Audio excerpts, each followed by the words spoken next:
Hello बच्चा पारी, CBSE की तरफ से आया है एक लेटेस्ट नोटिफिकेशन। ये बात तो आप सभी बच्चे काफ़ी दिनों से सुन रहे होंगे कि इस बार क्लास 10 बोर्ड एग्जाम्स 2 बार होने वाले हैं।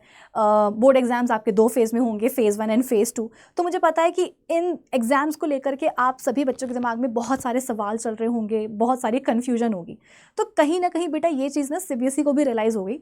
सीबीएसई ने सोचा कि यार कब तक बच्चों को कन्फ्यूजन में रखेंगे, एक काम करते हैं ना, एक नोटिफिकेशन रिलीज़ कर देते हैं। उस नोटिफिकेशन में बोर्ड एग्जाम्स से रिलेटेड सारे पॉइंट्स डाल देते हैं।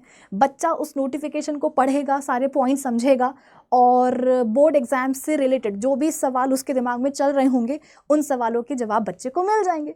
तो लिटरली बेटा सीबीएसई ने देखो यही किया है। एक बढ़िया सा नोटिफिकेशन अभी हाल ही में रिलीज़ किया है और आपके बोर्ड एग्जाम से रिलेटेड सारे पॉइंट्स सीबीएसई ने इस नोटिफिकेशन में डाल दिए हैं।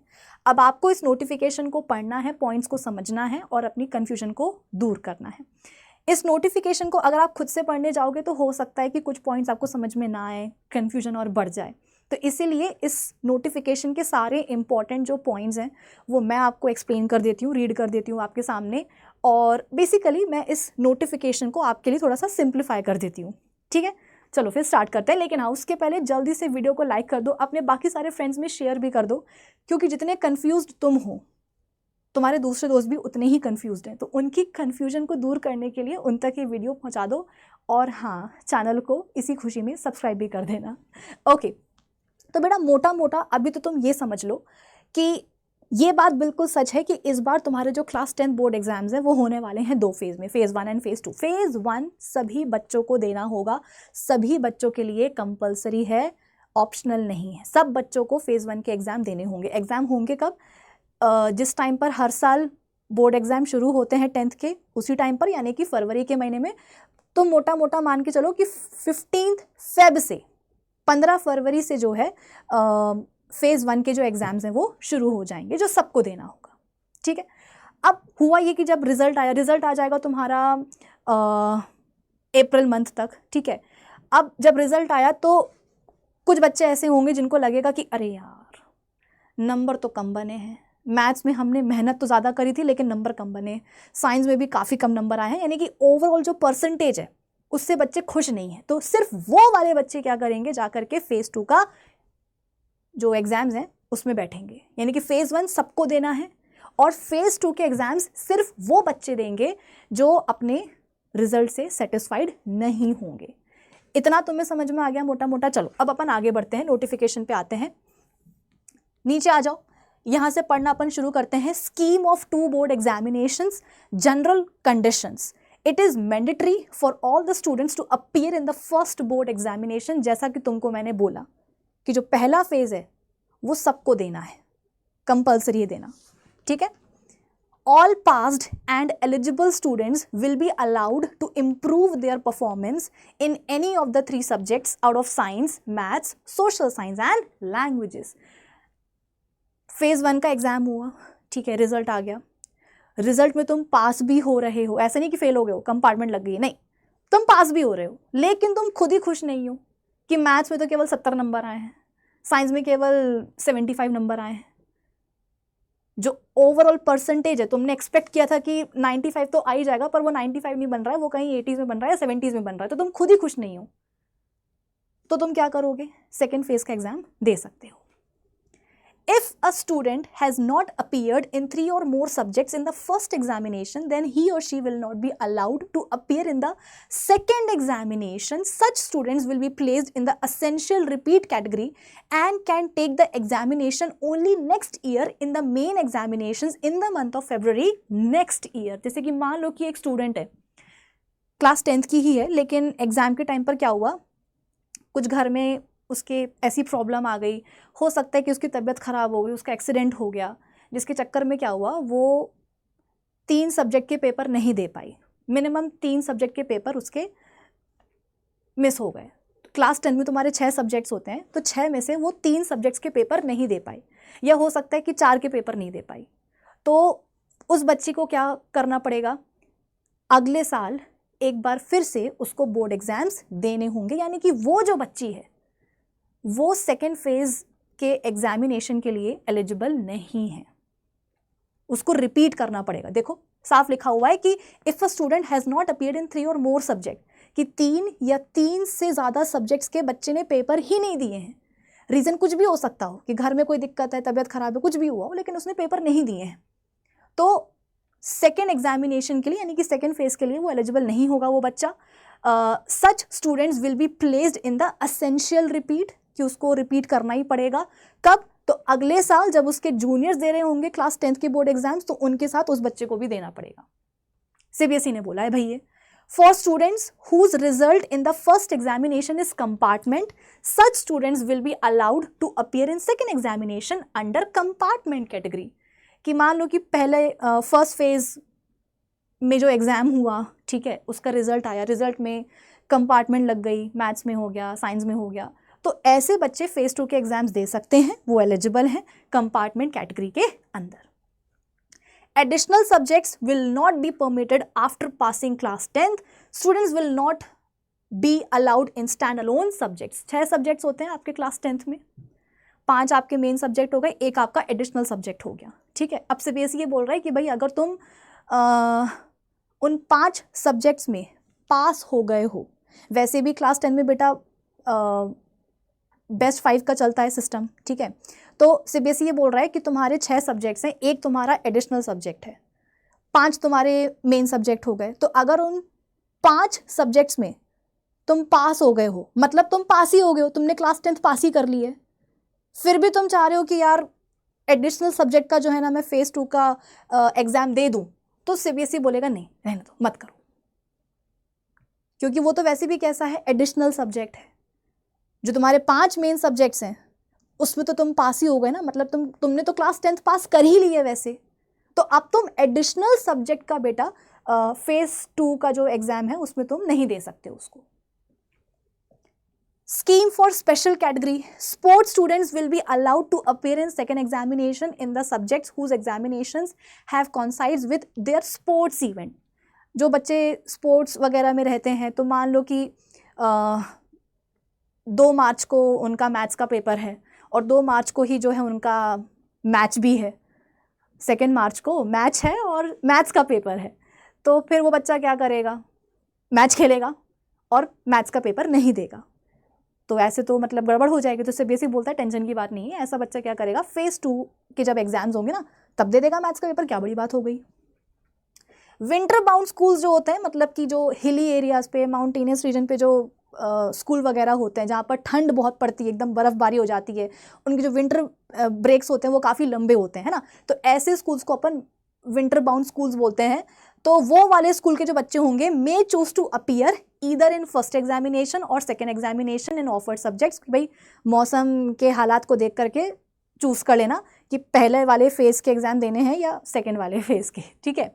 फिर इसके बाद में कंडक्ट ऑफ इंटरनल असेसमेंट। सबको पता है कि जो आपका फाइनल बोर्ड एग्जाम का पेपर होता है वो 80 मार्क्स का होता है, प्लस जो 20 मार्क्स होते हैं वो आपको मिलते हैं इंटरनल असेसमेंट से। तो इंटरनल असेसमेंट एक ही बार होगा, जिन बच्चों को सेकेंड फेज़ के एग्ज़ाम देने हैं वो दे दें, लेकिन उनका इंटरनल असेसमेंट जो पहली बार हुआ होगा ना वो तभी हुआ होगा, दोबारा नहीं होने वाला है। सिर्फ रिटर्न एग्जाम आप समझ लो जो आपका है 80 मार्क्स वाला, वही दोबारा होने वाला है, जिसको अपन सेकेंड एग्जामिनेशन यहाँ पर सीबीएसई बोल रहा है, जिसको अपन फेज 2 के एग्जाम बोल रहे हैं, वो दोबारा होगा। इंटरनल असेसमेंट एक ही बार होगा, ठीक है, ओके। फिर इसके बाद में schedule of the examination, main और first examination will begin from mid February. जैसा कि मैंने आपको बताया कि हर साल जिस टाइम पर 10th के बोर्ड एग्जाम शुरू होते हैं 15 फरवरी, तभी से जो है आपके जो मेन एग्जामिनेशन है फर्स्ट फेज के एग्जाम तब से ही शुरू होंगे। As conducted now, second examination will be conducted in the month of May, कि पहला जो फेज है वो हो जाएगा आपका मेन एग्जामिनेशन फरवरी के महीने में, अप्रैल तक जो है ना रिजल्ट आ जाएगा। फिर इसके बाद में समझ में आ ही जाएगा ना कि सेकेंड फेज़ का एग्ज़ाम देना पड़ेगा नहीं देना पड़ेगा। तो जिन बच्चों को सेकेंड फेज़ का एग्ज़ाम देना है, सेकेंड एग्जामिनेशन देना है, तो भाई उनके लिए भी तो थोड़ा सा टाइम उनको चाहिए ना दोबारा से प्रिपेयर करने के लिए। तो इसीलिए जो सेकेंड एग्जामिनेशन है वो कब होगा, मई मंथ में होगा, ठीक है, जिसका रिजल्ट प्रोबेबली जून तक आ जाएगा। तो ऐसा मत सोचना कि मैम 11th के लिए हम लोग लेट होते जाएंगे, नहीं, लेट नहीं होंगे, सीबीएसई को भी पता है कि उनको क्या करना है।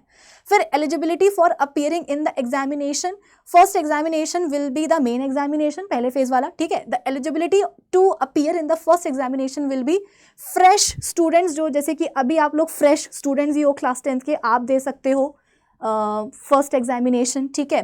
Second chance of compartment, essential repeat, जिनका पिछले साल जो है बेटा असेंशियल रिपीट की कैटेगरी में जो बच्चे आए थे वो इस साल आपके साथ जो ना पेपर देंगे, पहला वाला।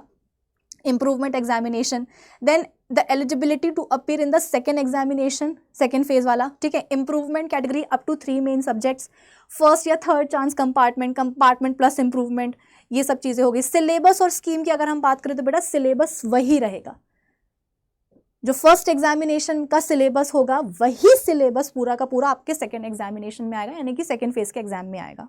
तो ये मत समझना कि मैम टाइम तो कम मिल रहा है तैयारी के लिए फेज 2 में, सेकेंड एग्जामिनेशन के लिए तो सिलेबस कम कर देंगे क्या, नहीं, सिलेबस कम नहीं होगा, क्योंकि तुमने ऑलरेडी पूरे साल पढ़ा हुआ है, प्लस 2 महीने और मिल रहे हैं और पढ़ाई करने के, तो तुम सेकेंड फेज का एग्जाम दे सकते हो। LOC submission for the examination, अब बहुत सारे बच्चों को ये LOC पता नहीं होता है। LOC बेटा मतलब होता है लिस्ट ऑफ कैंडिडेट्स, जो कि हर स्कूल भेजता है CBSE को।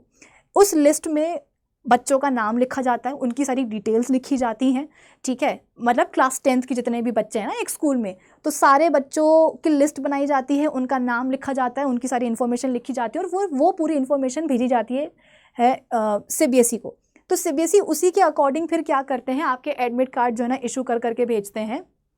आगे की जो तैयारी है बोर्ड एग्जाम की वो उसी लिस्ट के बेसिस पर की जाती है। तो ये स्कूल की तरफ से होता है, LOC जो है स्कूल वाले ही भेजते हैं CBSE को। अब यहाँ पर क्या बोला गया है, filling of LOC and appearing in the main या first examination will be compulsory. LOC को भरना और पहले एग्जामिनेशन में, फर्स्ट फेज वाले एग्जामिनेशन में अपीयर होना कंपलसरी है, जाहिर सी बात है, LOC तो भरा ही जाएगा। LOC for the second examination will be filled in separately, मतलब हुआ ये कि आपका पहला फेज का एग्जाम हो रहा है, फर्स्ट एग्जामिनेशन हो रहा है कब, फरवरी के महीने में, उसके पहले LOC बनाई जाएगी फर्स्ट एग्जामिनेशन की, जिसमें सारे बच्चों का नाम आ जाएगा, ठीक है। फिर उसके बाद में उसी समय जो सेकेंड एग्जामिनेशन है उसकी भी LOC बनाई जाएगी सेपरेटली, बनाई अलग से जा रही है लेकिन उसी टाइम पर बनाई जाएगी, ठीक है। तो फरवरी में आपका पेपर है फर्स्ट एग्जामिनेशन, उसके पहले LOC बनेगी पहले पेपर की, और साथ साथ सेकेंड जो पेपर होगा सेकेंड फेज वाला सेकेंड एग्जामिनेशन, उसकी भी LOC बन जाएगी अलग से। However, no new names will be added to the LOC of the second examination. नया नाम लेकिन जो सेकेंड एग्जामिनेशन की LOC है ना उसमें जुड़ नहीं पाएगा। एक बार जो नाम आ गया, यानी कि आपको पहले से कहीं ना कहीं डिसाइड करना पड़ेगा कि मुझे जो सेकेंड फेज का जो एग्जामिनेशन है वो मुझे देना है कि नहीं देना है। अगर देना होगा तो तुम अपना नाम उसमें पहले से ऐड करवा लोगे, बाद में अगर सोचने बैठोगे कि यार करूं कि ना करूं तो फिर वो नाम बेटा ऐड नहीं हो पाएगा। एक बार जो सेकेंड एग्जामिनेशन की LOC बन गई सो बन गई, नया नाम उसमें ऐड नहीं होगा, CBSE ने खुद ने रूल बनाया है। Okay, subject change will not be allowed from the first examination to the second examination except permitted as per policy. Result कब आएगा, रिजल्ट बेटा as per examination bylaws result of the examination will be declared in the month of April. First examination का जो result है वो तो अप्रैल में ही आता है, सेकंड का कब आ जाएगा, जून में आ जाएगा। Performance of the main examination will be made available in the DigiLocker पर आ जाएगी आपकी मार्कशीट वगैरह। This could be use for the admission of class 11th if the student does not wish to appear in second examination for improvement। अब जिनको नहीं देना है second examination तो उनका तो भाई जो रिजल्ट है वो उनको तो एडमिशन लेना है 11th में, तो इसीलिए पहले एग्जामिनेशन की जो डिटेल्स हैं, जो रिजल्ट की जो डिटेल्स हैं वो हर बच्चे के डिजिलॉकर अकाउंट पर आ जाएगी, ठीक है। Passing document will be issued to all the students after the results of second examination. जब सेकेंड एग्जामिनेशन हो जाएगा, जब उसका रिजल्ट आ जाएगा, फिर जो है आप बोल सकते हो कि पासिंग डॉक्यूमेंट डाल दिए जाएंगे। Merit certificate will also be issued only after second examination. भाई मेरिट लिस्ट निकालनी है तो इसके लिए पहले सारे एग्जाम हो जाएं, रिजल्ट आ जाए तब तो निकालेंगे merit list. Post result facilities of photocopy verification revaluation will be available only after the declaration of results of examination 2। मतलब कि अगर मेरिट लिस्ट निकालनी है, ठीक है, रिवैल्यूएशन करवाना है, मार्कशीट की फोटोकॉपी चाहिए, वेरिफिकेशन करवाना है, तो ये सब काम कब होगा? जब सारे एग्जाम हो चुके रहेंगे, यानी कि first and second examination. Admission of class 11th students not qualified in the main examination will be allowed provisional admission in class 11th and based on the result of the second examination their admissions will be confirmed. मतलब कि अगर आप ये समझ लो कि जिन्होंने first examination को qualify नहीं किया है वो भी 11th में एडमिशन लेने के लिए मतलब एलिजिबल तो होंगे, लेकिन फिर वो बच्चे क्या करेंगे? फेज 2 के एग्जाम दे देगा, है ना, और फेज 2 का जब अच्छा रिजल्ट आ जाएगा फिर इसके बाद में जो उसका एडमिशन है वो कंफर्म हो जाएगा. मतलब 11th में एडमिशन की जो प्रोसेस है वो तो स्टार्ट हो ही जाएगी, लेकिन जब रिजल्ट आ जाएगा आपके सेकेंड एग्जामिनेशन का, सेकेंड फेज के एग्जामिनेशन का, उसके बाद में जो अगर अच्छा रिजल्ट आ गया तो फिर एडमिशन आपका पक्का हो जाएगा. तो मोटा मोटा पूरे नोटिफिकेशन में यही बोला गया है. आई होप कि अब आपको सारी चीज़ें क्लियर हो गई होंगी. तो जैसा कि मैंने आपको बताया कि अगर आपकी सारी कन्फ्यूजन क्लियर हो गई है तो इस वीडियो को अपने बाकी फ्रेंड्स तक भी पहुंचाओ ताकि उनकी भी confusion once and for all दूर हो जाए. तो अब हम मिलते हैं अपने अगले वीडियो में. फिलहाल तो सीबीएसई ने जो बताया है 2 बोर्ड एग्जाम्स के लिए वो इतना ही बताया है. मिलते हैं अपने अगले वीडियो में. Bye bye guys.